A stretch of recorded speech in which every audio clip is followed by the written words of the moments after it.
Muchos dicen que es muy difícil mantenerse por el buen camino en este mundo y más difícil salvarnos.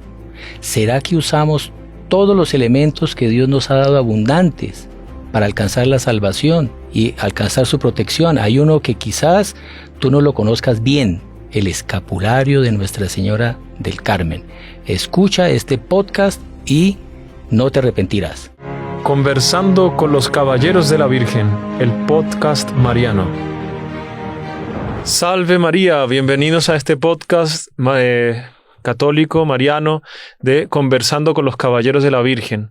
Estamos en el mes de la Virgen del Carmen, estamos en el mes de mucha devoción al Santo Escapulario y queremos comenzar hoy nuestro tema sobre la historia de la Virgen del Carmen, sobre la historia del escapulario, cómo surge y cómo coger todos esos beneficios que la Santísima Virgen nos vino trayendo con esa arma contra el demonio y ese escudo que nos fortalece, que nos lleva y nos acerca más a Dios. Entonces aquí habla Cristian Pardo, el hermano Cristian Pardo, y trajimos de invitado especial al hermano Francisco Tobón. Salve María, hermano, ¿cómo está? Salve María, hermano Cristian. Muy bien, gracias a Dios. Contento de estar de nuevo aquí con la audiencia de este programa que veo que está creciendo mucho, gracias a Dios. Sí, hemos tenido muchas repercusiones en el podcast, la gente agradeciendo por los temas que se están tratando,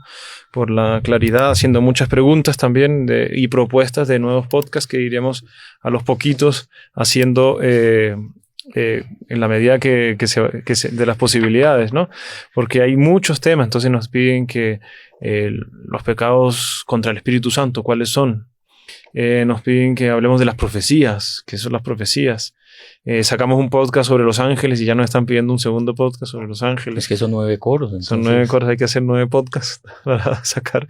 Entonces hay muchos temas que vamos a ir sacando. Pueden ir escribiendo aquí los temas que tengan ustedes dudas y propuestas para hacer un podcast. Pero hoy vamos a hablar sobre la Santísima Virgen del Carmen. ¿Dónde se aparece? ¿Cómo surge esa devoción? Y el escapulario, ¿cómo surge y cómo existe esa devoción? Porque no fue al mismo tiempo que empezó la devoción a la Virgen del Carmen, pero fue después que la Virgen del Carmen se vuelve a aparecer y entrega el escapulario, ¿cierto, hermano? Exactamente, sí. Bueno, la historia de la Virgen del Carmen, yo creo que de todas las advocaciones de la Virgen, es la más antigua. Es tan antigua, que se remonta al siglo VIII antes de Cristo. ¿Y cómo así? Sí, la Virgen nació mucho después. Bueno, 8 siglos antes de la Virgen, evidentemente.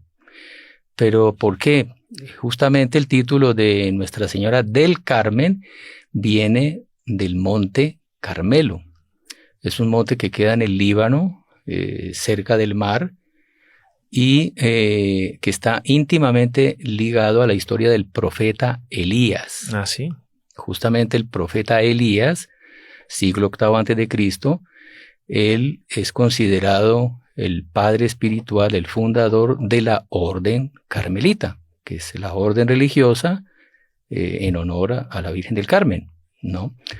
Entonces, ¿por qué? Porque el profeta Elías, para empezar, es uno de los más grandes, o mejor dicho, es el más grande de los profetas del Antiguo Testamento, porque prueba de eso es que cuando nuestro Señor se transfiguró en el Tabor, se apareció Moisés y Elías. Moisés representando la ley antigua y Elías representando el profetismo antiguo, o sea, él es el modelo, digamos, de los profetas.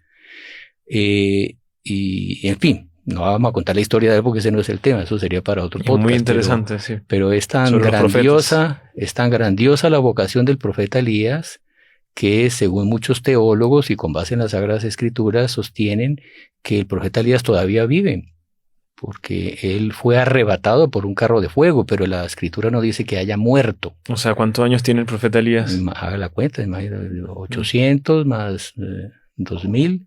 2001. Debe tener... Entonces, imagínese. Más de 2000 años. Sí, 2500 años, 2800 años, sí. por ahí.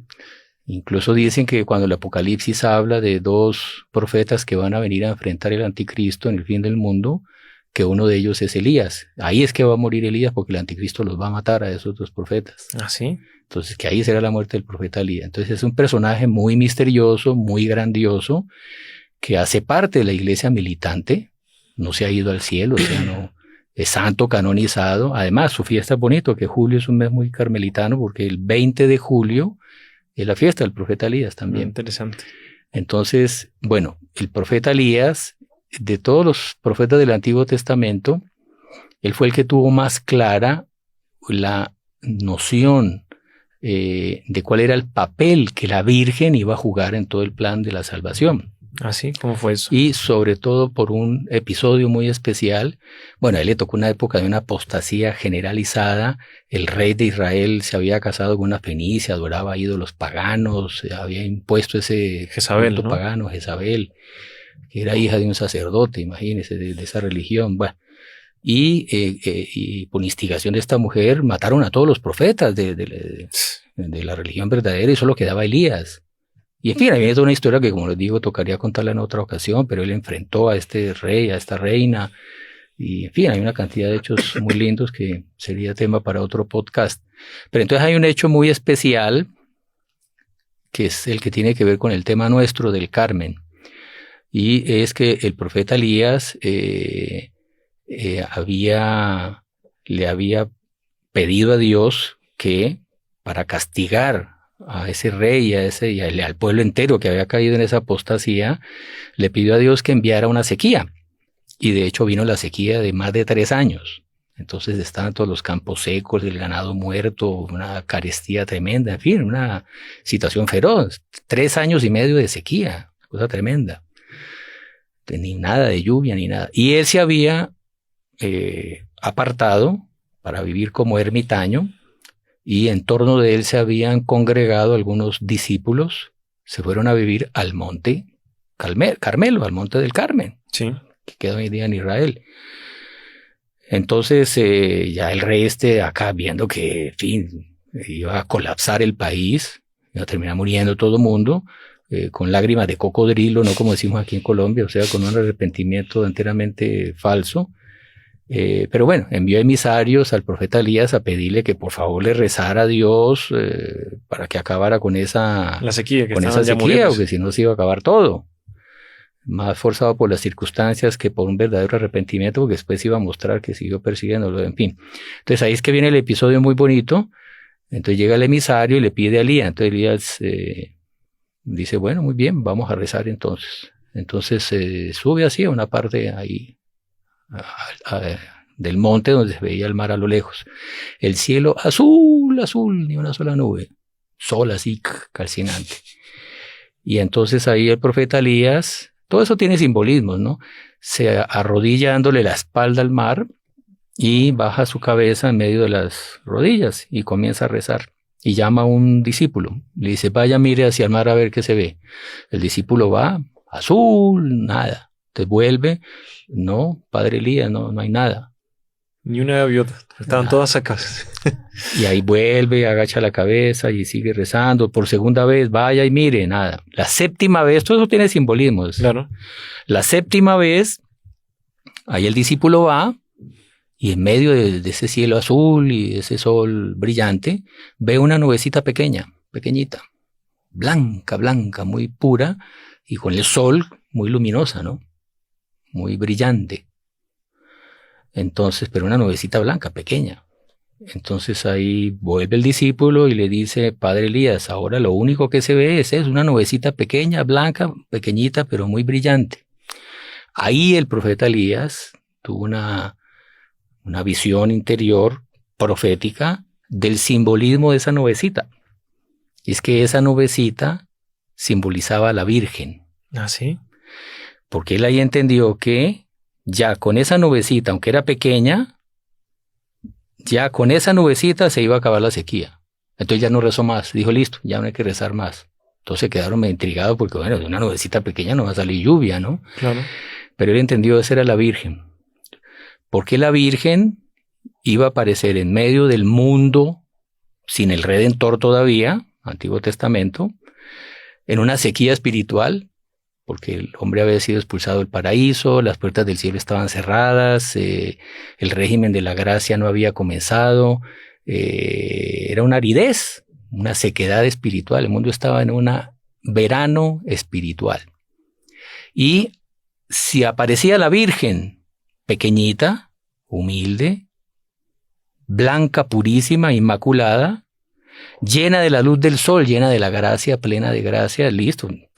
Si vino la Virgen, ya en ella se va a encarnar el Redentor. Ella va con sus oraciones a adelantar el reloj de Dios y va a hacer con que el Mesías prometido se encarne y se va a encarnar en ella, y ahí va a venir el diluvio de la gracia. La redención, la nueva era, y la gracia va a hacer reverdecer ese mundo árido espiritualmente. Entonces él tuvo una visión en ese relance. Claro, era contra toda esperanza, porque por una nubecita uno nos dice que va a venir una lluvia monumental para quitar una sequía de años, ¿no? Que estaban muriendo. Pero es el profetismo, ¿no? El profeta ve más allá de lo que la naturaleza le muestra a uno. Con esa nubecita veía los frutos de la gracia, los frutos de la redención, él ya previniendo que a través de la Santísima Virgen, que él mismo Dios escogió como vehículo como para llegar a encarnarse y fundar su Santa Iglesia Católica, ¿no? Exactamente. Y ella oculta, porque ¿quién conocía a la Virgen? Oculta ahí. Entonces podemos decir que desde ahí viene la fundación de los carmelitas. Bueno, ahí está la cosa. Y es muy lindo porque además muchos sostienen que el profeta Elías, bueno, por eso fue el primer devoto de la Virgen. Sí. Y él tuvo claro el papel de la Virgen y cómo Dios iba a querer que en el Nuevo Testamento la Virgen fuera la mediadora de todas las gracias, fuera corredentora, en fin, jugara un papel importante en la relación de Dios con los hombres y bueno, y los hombres con Dios, porque a través de ellas que vendría él al mundo. Entonces eso fue como un relance, y ahí dicen que él tuvo un tal acto de amor, de encanto por la Virgen, que vendría 8 siglos después, que él se consagró como esclavo de ella. Fue el primer esclavo de María. Bueno, y de hecho esa nubecita pequeña fue creciendo, se convirtió en unos nubarrones ya oscuros y tal, y ahí el profeta Elías, cuando vio la nubecita la primera vez, ya le dijo al emisario del rey, bueno, vaya, dígale al rey que se prepare porque ahora va a llover por todos lados. Y un acto también de fe, porque era pequeño. Y bueno, de hecho las nubes crecieron y ahí vino un chaparrón en todo Israel y todo reverdeció. Todo lo que estaba seco reverdeció. Y en fin, ahí viene toda la historia. Bueno, hay que pedirle a San Elías y a la Virgen del Carmen en los lugares donde estén en sequía que le recen para que haga diluvios, que caiga agua. Parece que en Rusia existe esa devoción popular. San Elías el seco y San Elías el mojado. El seco porque primero él mandó a que no lloviera, ¿no? Exactamente. Entonces a veces está lloviendo demasiado. Ahorita en Europa dejan de rezar, porque hay una cantidad de inundaciones por allá. Entonces le rezan al San Elías el seco cuando hay mucha lluvia, y cuando hay mucha sequía entonces le rezan al San Elías el mojado. Ahorita parece que en Chile, que están hace como 13 años de sequía. Bueno, que le rezan a San Elías el mojado. El mojado. Y tienen la patrona la Virgen del Carmen, entonces exacto, para que le recen. Bueno, pero entonces ahí está la cosa, que el profeta Elías vivió en el Monte Carmelo. Y en torno de él se formó esa comunidad de discípulos suyos, que eran como ermitaños, y bueno, él también predicaba y tal, pero ahí llevaba una vida de contemplación, de recogimiento. Bueno, el profeta Elías fue arrebatado al cielo, en fin, vienen los 8 siglos pues, hasta nuestro Señor y tal, pero sin embargo, de esa comunidad de él, bueno, él tuvo el discípulo San Eliseo y en fin, quedaron ese grupo de discípulos. O sea, no hay una prueba de que haya habido una continuidad institucional, porque tampoco no es como hoy en día que hay una regla y se registra la orden religiosa, pero claro, era una familia espiritual. Claro. Y muy importante tener en cuenta eso, que es el espíritu del profeta Elías. O sea, ellos eran discípulos de él. Y hay un episodio bonito para entender el escapulario, que vamos a ver, el escapulario es un vestido. ¿Ah, sí? ¿No es ese el chiquito que uno usa? Sí, pero eso es porque la iglesia, para facilitar, admite hoy en día que sean 2 pedacitos pequeños de tela y ya. Pero el original es la parte del hábito de los religiosos, que además tiene una función práctica, que es para proteger la túnica cuando van a hacer trabajos en la huerta, lo que sea. Entonces es, por así decir, una especie de delantal. Entonces es esa pieza de tela grande que que va por encima de la túnica, así rectangular, que va cubriendo toda la parte delantera y toda la espalda. La espalda. Por eso se llama escápula, que la escápula son estos huesos de aquí atrás, que cubre las espaldas. Escapulario. Entonces es un vestido. Claro. Entonces ahí está el origen, el vestido de Elías. Pero ese vestido de Elías, así como un uniforme, es un símbolo de lo que la persona representa, un uniforme de un militar, el uniforme, bueno, no sé, de un chef, el uniforme de un futbolista, qué sé yo, el uniforme de un representan una guarda de institución. la reina, que cada uniforme representa, y los hábitos de los religiosos es, por así decir, el uniforme de esa orden y que simboliza el carisma. Algo del carisma de esa orden, exactamente. Entonces ahí viene.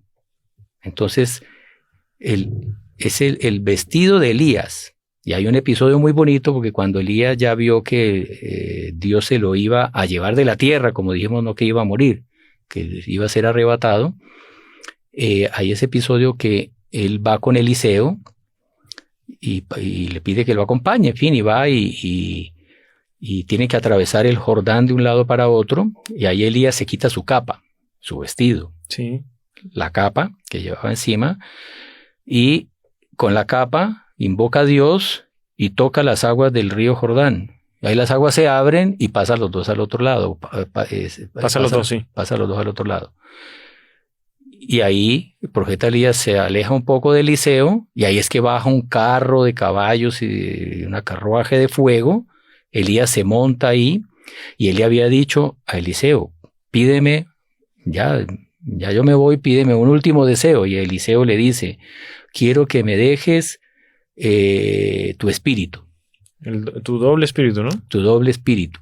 Entonces ahí está lo interesante. Eliseo le pide que deje con él al irse, que el espíritu de Elías, ¿y qué es el espíritu de Elías? Es ese espíritu de fidelidad en medio de la apostasía generalizada, de denuncia y de enfrentar a las autoridades por su pecado, de fervor, de amor a la Virgen, en fin. Quiero que me dejes ese espíritu. Entonces ahí dice, bueno, el profeta Elías viene, el carro de fuego, se levanta, y cuando está a cierta altura, Elías se quita la capa, el manto, sí, y se lo tira a Eliseo. Y se va.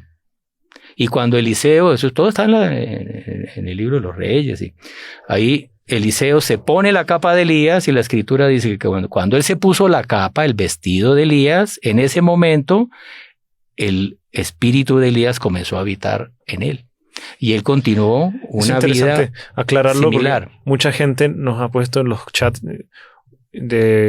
como duda, y gente atacando que es el simbolismo. O sea, eso podríamos hacer un podcast grande, pero no es que, claro, no era por la capa que traía poderes, no, el poder era de Dios, que en él se depositaba en Elías por su fidelidad, y lo que usaba Elías, como que todo queda santificado, y como símbolo de esa fidelidad, como símbolo de todo lo que acaba de decir, Elías le deja esa capa, que tiene una representación mucho más alta. No es la capa por la capa, entonces ahora vamos a todos a buscar la capa de Elías para tener esos poderes. No, es que esos poderes no vienen de la capa propiamente tal, que la capa tuvo poderes. No, es la representación de todo lo que representaba Elías, lo se lo pasó a Eliseo. Es lo que la iglesia llama sacramentales. Los sacramentales. Y bueno, los sacramentos son símbolos. Son señales sensibles. Son señales sensibles de la gracia. Los sacramentales también, más adelante podemos explicar, el escapulario es un sacramental. Uh-huh. Entonces, bueno, y Eliseo hizo mayores milagros que el profeta Elías. Hizo más milagros y mayores. Impresionante.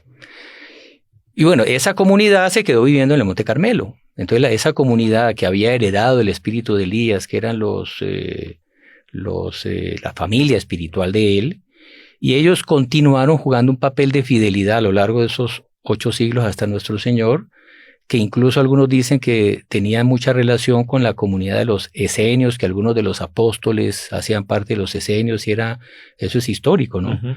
Era un reducto de personas fieles que en medio de la apostasía de la época de nuestro Señor, que incluso nuestro Señor en sus 30 años de vida privada, él frecuentó a los esenios y la Virgen también, era un grupo que se mantenía fiel, que cumplía con la ley, que no... Los papás de la Santísima Virgen provenían digamos, los esenios, y los esenios le recomendaron casarse, porque los esenios practicaban la castidad. Ellos llevaban una vida religiosa, ¿no?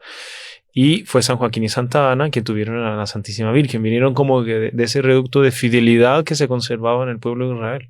Exacto. Entonces, muchos historiadores relacionan, digamos, los esenios con San esa Elías. beta, digamos, histórica de esos carmelitas. Ya eran los carmelitas, los monjes del Monte Carmelo, o sea, los hijos de Elías, ¿no? Y hasta hoy en día los carmelitas, ellos dicen oficialmente que su fundador es el profeta Elías. El profeta Elías. ¿No? Y usted ve vitrales, imágenes de San Elías en las iglesias de ellos y todo, y de Enoc. Entonces, ese es el origen propiamente del escapulario. Ahora ya en el Nuevo Testamento, en fin, viene nuestro Señor, la redención, funda la Iglesia Católica y tal. Ahí en Oriente existía todavía esa comunidad de carmelitas, que digamos no tenía una regla, no estaba registrada en un dicasterio del Vaticano, como hoy en día ni nada, pero era un hecho, era una realidad. Vivían en comunidad carismática, por así decir, era una familia espiritual que se había mantenido. Entonces ya en el Nuevo Testamento, por el siglo sexto, quinto, sexto, vinieron todo ese Oriente Medio, fue invadido por los musulmanes, y de una manera violenta y sangrienta comenzaron a perseguir a los cristianos, y muchas comunidades católicas desaparecieron en esos lugares. Entonces esos monjes, huyendo de esa persecución, se fueron para Europa, ¿no? Y en Europa, bueno, ya existía la Iglesia Católica, Europa ya había sido convertida, o en buena medida, ya por los benedictinos, y en fin, existía ya el comienzo de una cristiandad, y el Papa era un líder espiritual en toda Europa y tal. Entonces llegan esos carmelitas, ¿y qué pasa? Que ya en el siglo XIII, usted va a contar ahora ya cómo surge el escapulario. Sí, o sea, este es el origen de la orden carmelita. Ya. Ahora vamos a ver por qué el escapulario actual. Si le parece, vamos a hacer una pequeña pausa y volvemos para comenzar ya la historia propiamente del escapulario y qué beneficio nos trae. No se lo pierdan. Con incansable amor de madre, la Virgen Santísima está conquistando en Colombia muchas almas para su obra, pero necesita de tu ayuda para construir esta casa de formación en Medellín y así continuar con ese bello apostolado. Para esto, te invito a adquirir tu bono de donación. Con él podrás ganarte uno de estos espectaculares premios: una imagen de Nuestra Señora de Fátima de 1 metro, 2 medallas milagrosas en plata y un rosario de piedra. Pero lo más importante es que todos los caballeros de la Virgen estaremos rezando en tus intenciones. Ayudemos a las hermanas en esta maravillosa labor. Bueno, señor Francisco, continuamos entonces con el tema. Ya hablamos un poco de la historia de cómo surgió la devoción de la Virgen del Carmen, ya desde San Elías, hace más de 2000 años, 2800 años era más o menos, cómo se fundaron los carmelitas que toman a San Elías como su fundador. Y bueno, ahora hay que ver en qué momento la Virgen del Carmen nos dio el escapulario, cómo podemos recibirlo, qué beneficios trae. Esos beneficios se consiguen simplemente con usarlos, o hay que hacer otras cosas. Coméntenos un poquito. Sí, muy importante eso. Bueno, estamos viendo que los carmelitas llegaron a Europa. Y ¿qué pasa? Que en ese siglo XIII había una erisipela, digámoslo así, de fundaciones de órdenes religiosas. O sea, a todo mundo se le ocurrió fundar órdenes religiosas, entonces el Papa del momento prohibió, dijo no se aprueban más órdenes religiosas, el que quiera que entre a las que ya hay y siga la regla de lo que ya hay. Bueno. Entonces llegan los carmelitas, que tenían siglo XIII más 8, tenían, 2000 años de historia, eran más antiguos que todas las demás órdenes, pero en Europa eran nuevos. Entonces aparece una orden aparentemente nueva en Europa, y con esa prohibición del Papa, entonces hubo incomprensiones, y muchos obispos no los apoyaban, no les abrían las puertas, y no les daban donaciones, y no entraban vocaciones. Entonces estaba en una crisis tremenda. Y el superior general era un padre un santo, San Simón Stock, inglés. Entonces él estaba afligido de ver esa orden que tenía, en fin, una vocación tan grande, tan profética y tal, y que la orden se estaba acabando y no entraban vocaciones, estaban una sin salida. Entonces ahí él se agarró de la Virgen, empezó a rezar, a pedirle a la Virgen que por favor ella interviniera, que eso era una obra de ella, era una orden fundada por Elías en honor a ella y que hiciera algo. Y estaba rezando y ahí se aparece Nuestra Señora. Se aparece Nuestra Señora y le hace una promesa espectacular. Yo voy a leer, es cortito, pero voy a leer las palabras que constan en las crónicas. Entonces, ¿a quién se le apareció y en qué año? A San Simón Stock, 1251, siglo XIII, en Inglaterra. Hasta hoy en día existe el monasterio donde él vivía, ahí cerca de Londres. ¿Sí? ¿Se puede visitar? Sí, claro. Interesante. Claro. Entonces le dice, hijo amadísimo, recibe el escapulario de tu orden. El escapulario, o sea, recordemos que era una parte del hábito. Ellos ya tenían un hábito y el escapulario era una parte del hábito. Entonces la Virgen dice, recibe el escapulario de tu orden, o sea, de la orden carmelita. Señal especial de mi amistad fraterna. Privilegio para ti y todos los carmelitas. Y aquí viene la gran promesa. O sea, la Virgen le entregó un escapulario. Aquellos que mueran con este escapulario no padecerán el fuego del infierno.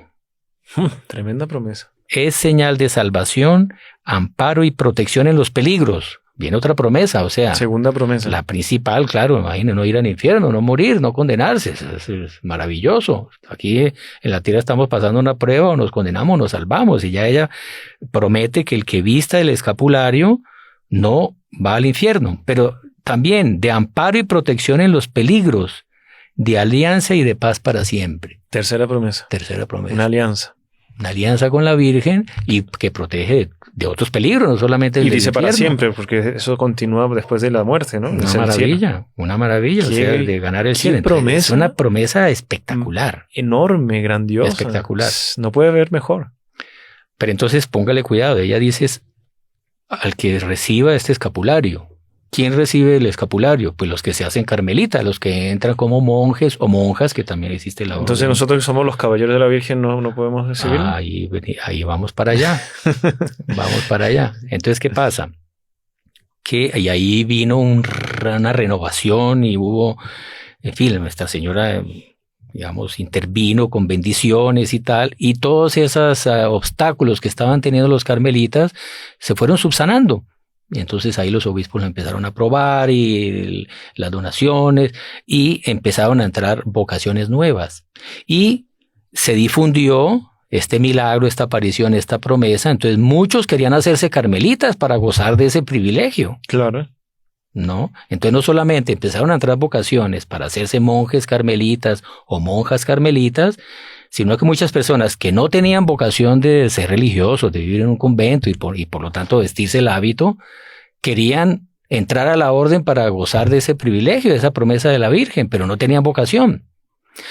Entonces, ¿qué pasa? Que ya con los franciscanos había ocurrido algo parecido, que muchas personas que no tenían vocación de religiosos querían ser franciscanos. Entonces, San Francisco, inspirado, fundó lo que se llama la orden tercera. La orden primera son la rama masculina, los padres, los hermanos, los frailes, las hermanas, que eran las clarisas en la época de la orden segunda. San Francisco. Los franciscanos. Con los franciscanos. Entonces San Francisco fue el que fundó la primera orden tercera, una idea muy buena, que es laicos.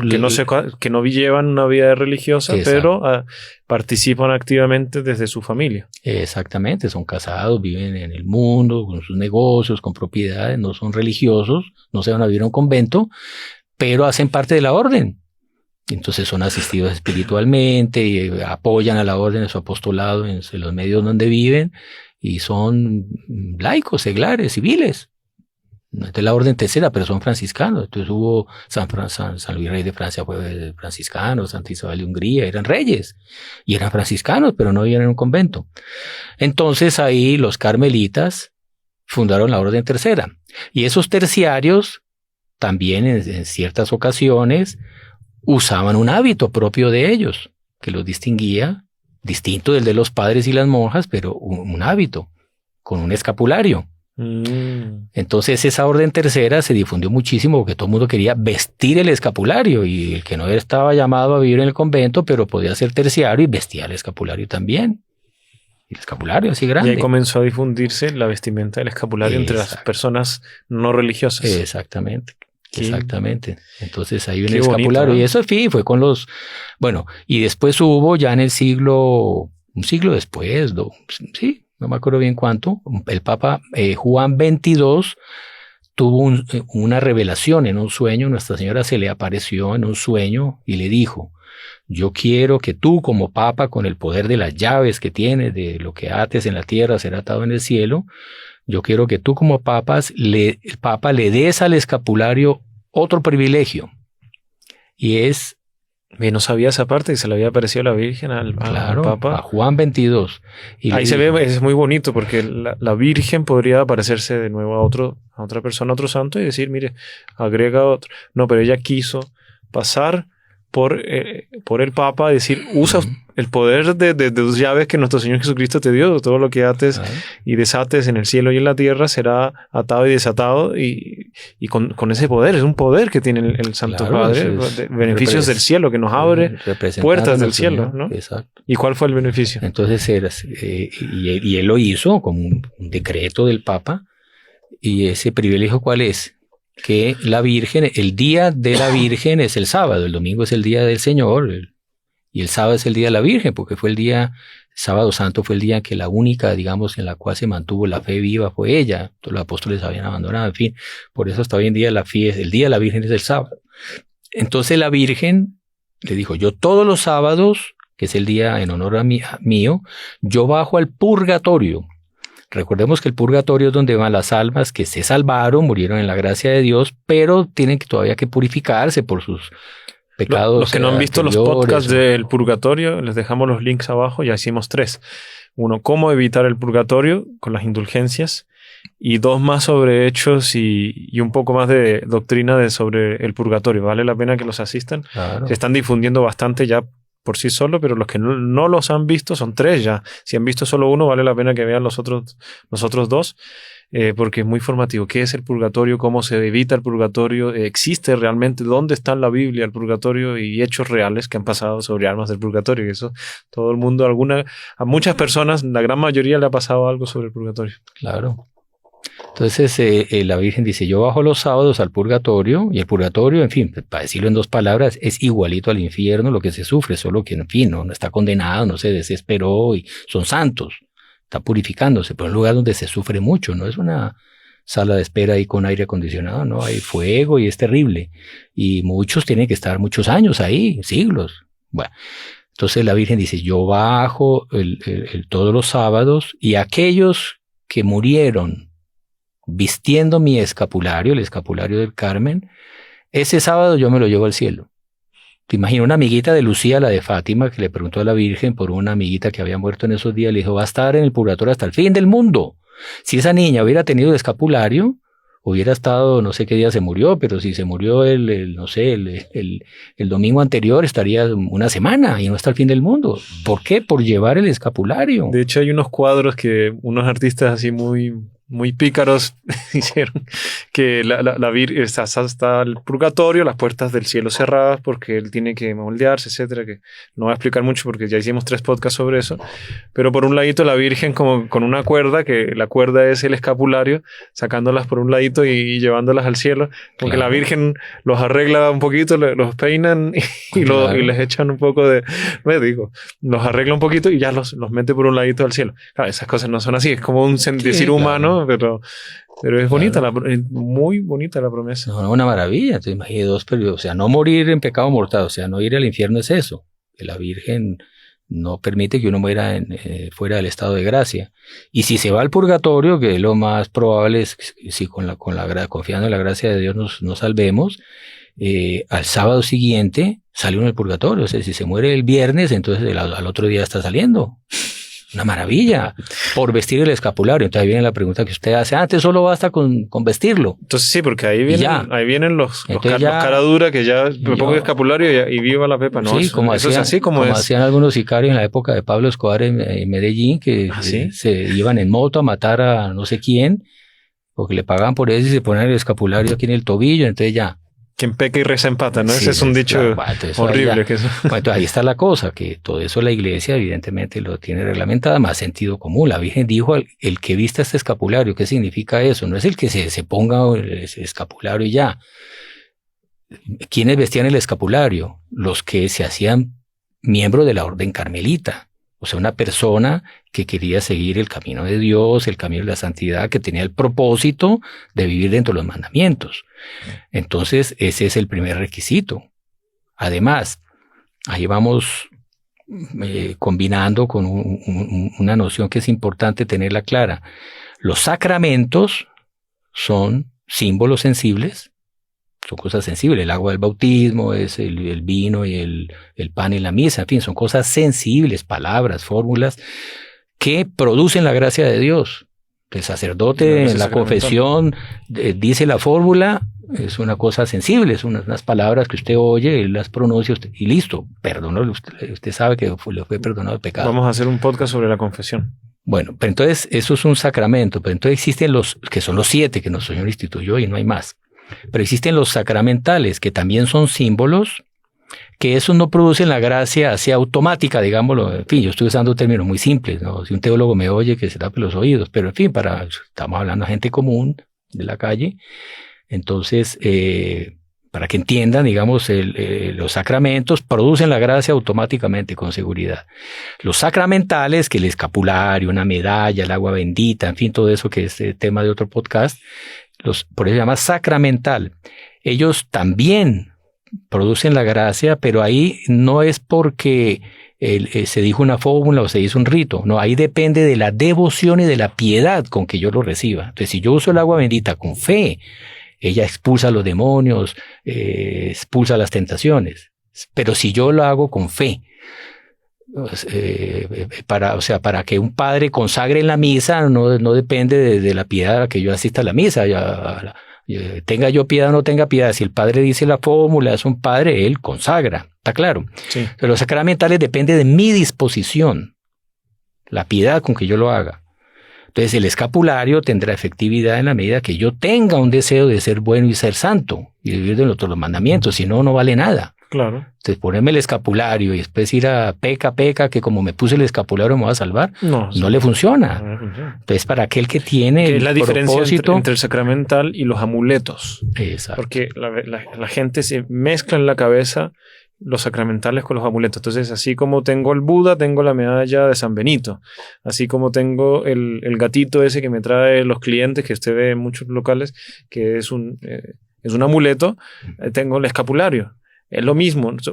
Todo, hay gente que dice, todo sirve. Exacto, todo sirve. No es el objeto que le va a usted a traer las gracias y las bendiciones, sino que es un símbolo, porque somos humanos, tenemos carne y hueso y necesitamos de cosas sensibles. Por eso nuestro Señor usó el agua para el bautismo y el vino, en fin, cosas sensibles, porque no somos ángeles.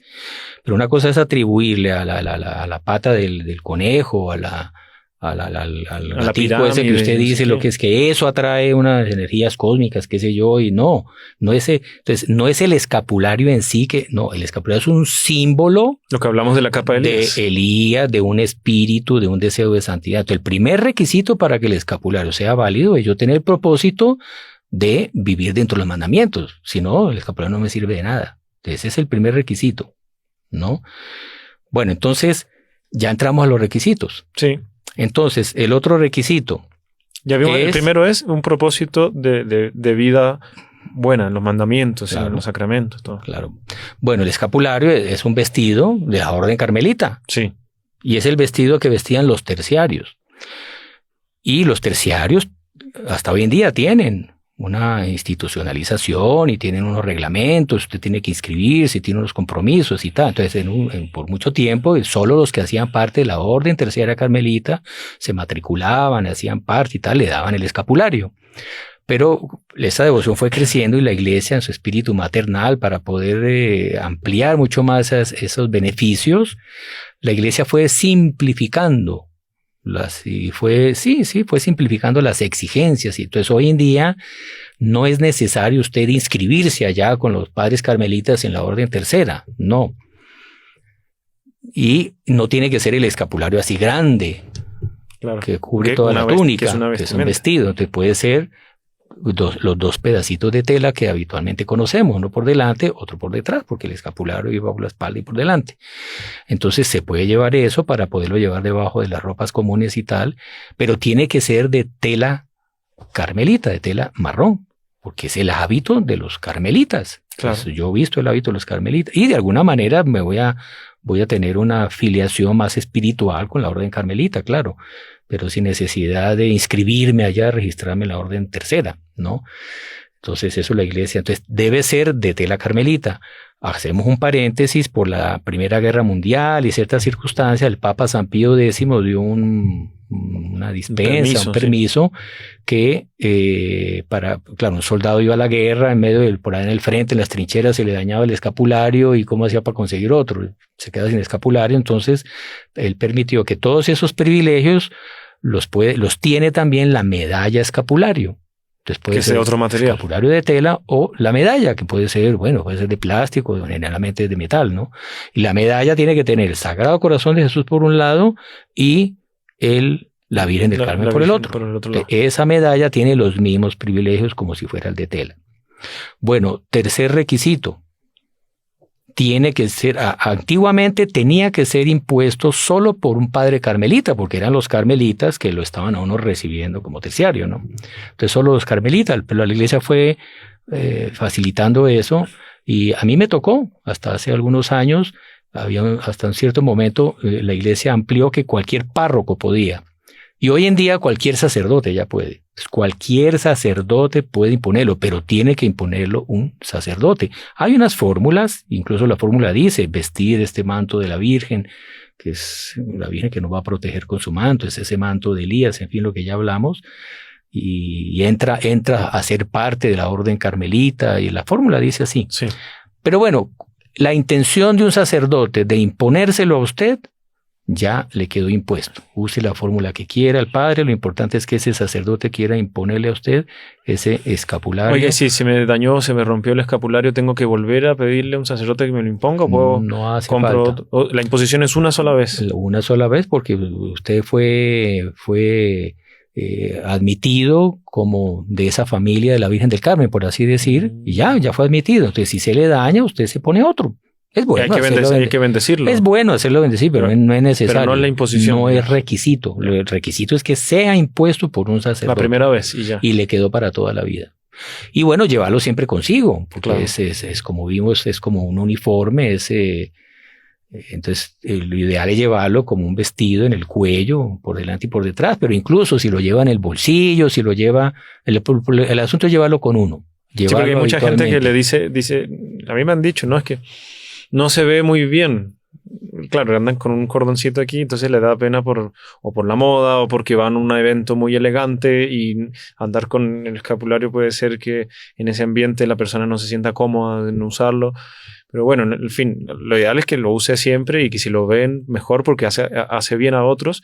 Pero si por alguna razón pasa que no lo tienen, pero llévenlo en algún bolsillo, amárrese en alguna parte y pronto. El asunto hoy en día la gente se amarra aquí. ¿Cuántos hilos hay? Porque no se póngase el escapulario. Claro. Sí, el asunto es llevarlo consigo, ¿no? Y bueno, por ejemplo, en los hospitales, y en fin, hay razones ahí médicas, no sé, le quitan a usted todo cuando lo van a operar y usted se puede morir en esa operación. Entonces lo llevé toda la vida y me lo quitaron en la operación y me moría. Entonces, ¿qué pasó ahí? Entonces no valió la promesa. No, sí. Eso es un símbolo. En la medida que uno quiere llevarlo y puede llevarlo, lo lleva. Si no lo pudo llevar, o estaba, no sé, el soldado ese que fue a la guerra y se lo arrebataron y lo mataron, no importa. A mí me contaron una historia que me quedó marcada, desde ahí no me quito el escapulario. Es que hubo una persona que estaba con problemas y le habían impuesto el escapulario, pero tenía problemas y decidió suicidarse, ¿no? Entonces se fue a un puente y se amarró no sé qué cosa en el pie para tirarse y ahogarse. Y se tiró. Y la gente viendo, todo el caos que crea una... Yo nunca he visto eso, pero hay gente que cuenta que, bueno, y hay países que ya en los puentes siempre ponen cosas porque por la cantidad de suicidios que hay y cada vez en aumento, ¿no? Pero bueno, eso es otro problema. Y resulta que este señor se tiró y quedó flotando. A pesar de que tenía unas pesas. Tenía ahí, pues. pesas en los pies y quedó flotando. Y se dio cuenta que era el escapulario que lo estaba haciendo flotar. Pero lo peor del caso, y la gente viendo, porque había muchos testigos, por eso se cuenta esa historia. Y lo peor del caso, era bonito hasta ese momento, que el señor llega y se corta el escapulario porque quería matarse. Increíble. Claro, la Virgen no lo dejó caer en ese mal. Él, con fuerza y con empeño, quiso caer en ese mal, vio que hubo un milagro que no lo quería dejar y se empeñó más y lo cortó y se mató. Increíble. No, hay cantidad de historias. Yo también leí una hace años que me impresionó más todavía, que un sacerdote iba por un camino así en el campo y de repente escucha una voz así en medio de los matorrales: ¡Padre, padre! Entonces, qué raro que me estaban llamando en medio de unos matorrales. Entonces, ¡Padre, padre, aquí! Y va el padre y se asoma y abre las matas ahí y tal. Y era un hombre que lo habían asaltado y le habían cortado la cabeza. Y estaba la cabeza separada del cuerpo. Pero de terror, de película de terror. Y el hombre estaba vivo. Estaba vivo. Porque tenía el escapulario. No, Padre, que confiéseme. Y el padre lo confesó al hombre. No, y ahí se murió. Eso todavía es un milagro mayor. No, increíble. Tremendo. Increíble, ¿no? Hay cantidades. Hay cuenta de San Alfonso María Ligori, por ejemplo, siempre llevaba su escapulario. O sea, cantidad de santos fueron y papas que lo han en documentos oficiales, lo han recomendado y todo. Y San Alfonso a él pidió que lo enterraran con un escapulario grande y a la vista, ¿no? Y lo enterraron con su escapulario. Él era, bueno, él fue fundador de una orden religiosa, pero era obispo, ¿no? Entonces seguro lo enterraron con las vestimentas, por de obispo y tal, y el escapulario encima.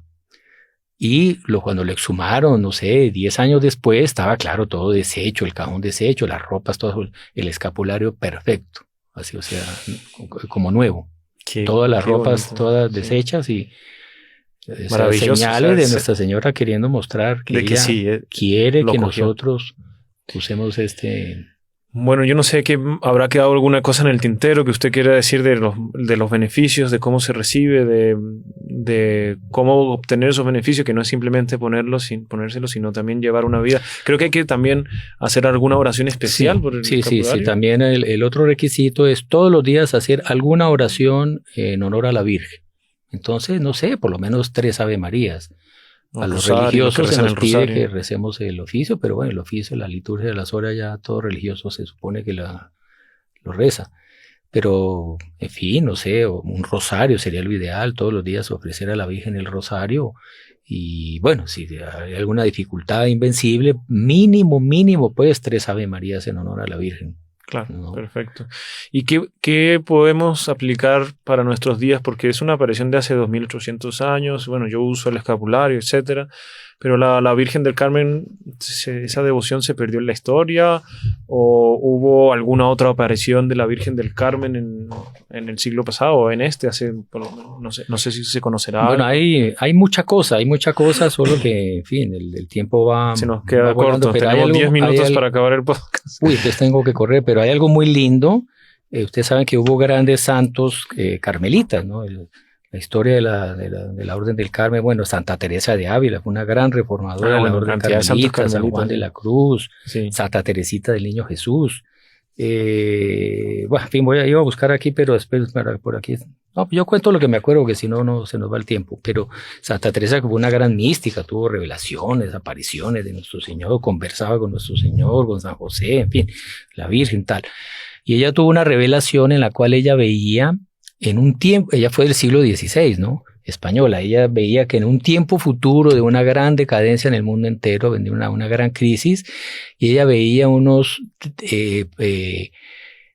es curioso porque ella veía que era como una orden nueva, pero que era de la familia carmelita, ¿no? Y veía un gran fundador que en ese momento iba a desempeñar un papel especial y veía a unos religiosos con hábito carmelita de esa rama que aparecería en el futuro de los carmelitas, y lo veía con espadas luchando contra los enemigos de la iglesia y defendiendo la iglesia en medio de grandes persecuciones. Sí. Es una profecía de Santa Teresa, y que además la Virgen le decía que la orden carmelita iba a existir hasta el fin del mundo. Interesante eso también con lo de San Elías, que San Elías va a venir al fin del mundo, o sea, claro, como que la obra de él va a permanecer hasta que él vuelva, ¿no? Claro. De tal manera, los judíos desde el Antiguo Testamento tenían claro que el profeta Elías iba a volver, que muchos judíos hasta hoy en día, muy bien practicantes, digamos, de su religión judaica, pues, o sea, que se quedaron en el Antiguo Testamento, en las casas, ellos tienen la sala principal y tienen una sala especial, que es la sala para cuando venga el profeta Elías para recibirlo ahí. ¿Ah, sí? Que para ellos está en la Escritura. A nuestro Señor Jesucristo le preguntaron, ¿eres tú Elías? Exacto. Porque sabían que iba a volver. Exacto. Solamente entonces, que se encontraron con nuestro Señor, nada más que Elías. Bueno, entonces interesante esta profecía en Fátima, ya siglo XX, 1917, en la última aparición de octubre, no solo apareció la Virgen, hubo varias apariciones, nuestro Señor con la cruz, San José bendiciendo y tal, y ella aparece en esa sexta aparición del 13 de octubre, cuando hizo el milagro del sol. Aparece ella, la Virgen de Fátima, vestida con el hábito del Carmen. O sea, aparece la Virgen en Fátima, pero como si fuera la Virgen del Carmen, la misma Virgen, claro, pero aparece ella como Virgen del Carmen. Entonces uno ve que tiene una relación de Fátima con la Virgen del Carmen. Y algo muy bonito que nos alegra mucho a los caballeros de la Virgen, heraldos del Evangelio, es que el doctor Plinio, que fue nuestro inspirador, y su discípulo, Monseñor John Clare Díaz, que ya fue el fundador histórico, digamos, ya como institución de los heraldos del Evangelio, fue el discípulo y fue la mano derecha del doctor Plinio por 40 años igual. Y todo lo que él ha hecho con los heraldos fue inspirado en todas las enseñanzas de su maestro espiritual, el doctor Plinio. Bueno, él incluso, el Monseñor John Clare, conoció al doctor Plinio en una ceremonia de la Orden Carmelita, un 7 de julio, que era el comienzo de la novena en la iglesia del Carmen. Fue cuando un profesor suyo, lo llevó a conocer al doctor Plinio, y el doctor Plinio entró como él era el prior de los terciarios carmelitas. Ya saben que es terciario, sí. Por eso no se los explico. Sí, él no vivía como monje, pero era terciario carmelita. Y los primeros, ese primer grupo, esos primeros discípulos del doctor Plinio, de donde nació todo esto, eran terciarios.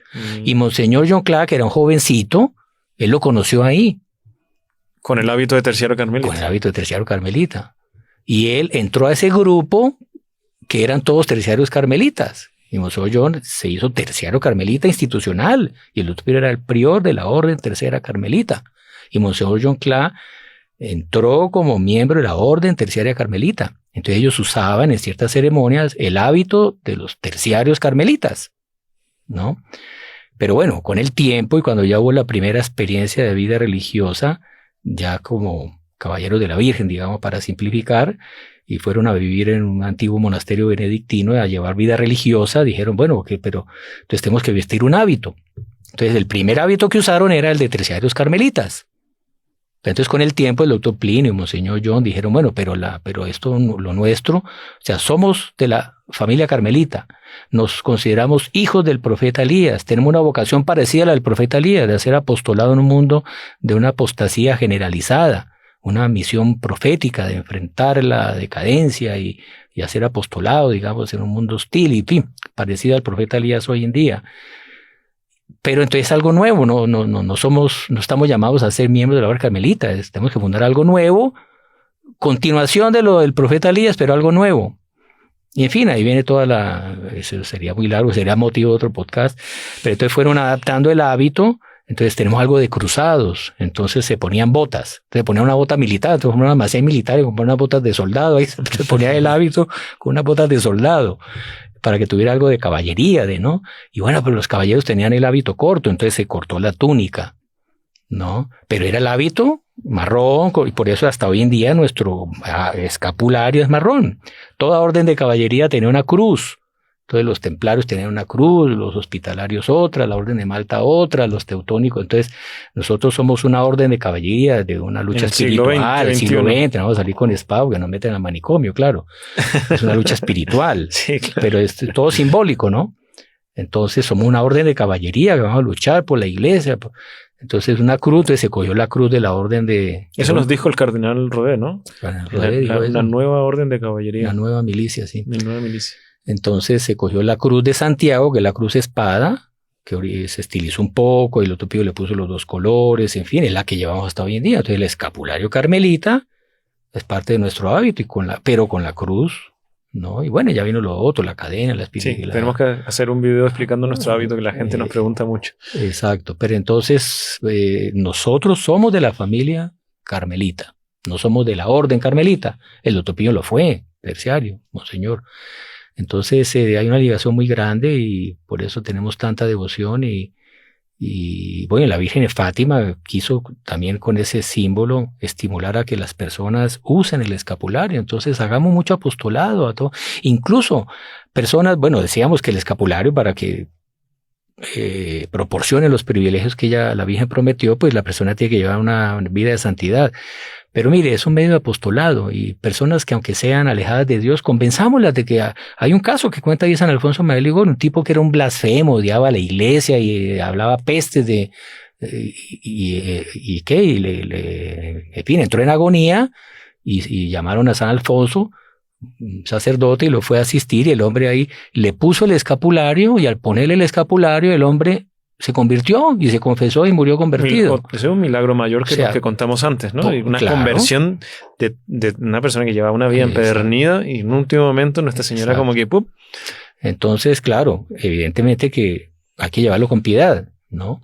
Pero es un sacramental, atrae las bendiciones de Dios. Entonces, personas que están alejadas de Dios, convenzámoslos, ponte el escapulario y mira, rézale a la Virgen, una manera de hacer apostolado, ¿no? Fenomenal, mi hermano Francisco. Bueno, se nos acabó el tiempo.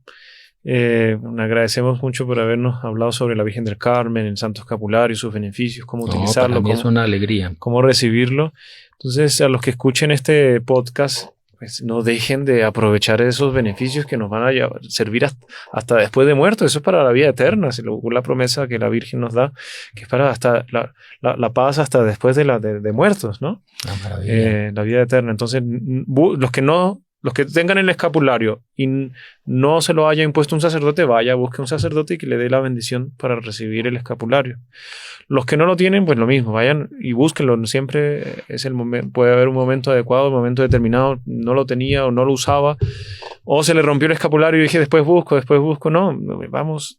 Es como si alguno llegase y le dijese, mire, tengo un cheque para usted, búsquelo a tal hora, tal día, de muchos millones, lo que usted necesita. Yo hago de todo para estar hasta allá, estoy una hora antes. Bueno, este tipo de cosas que nos traen del cielo, como el Santo Escapulario, son para la salvación eterna.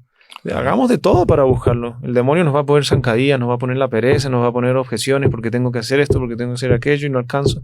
No recibo el escapulario, una cosa tan sencilla que al alcance de nuestra mano.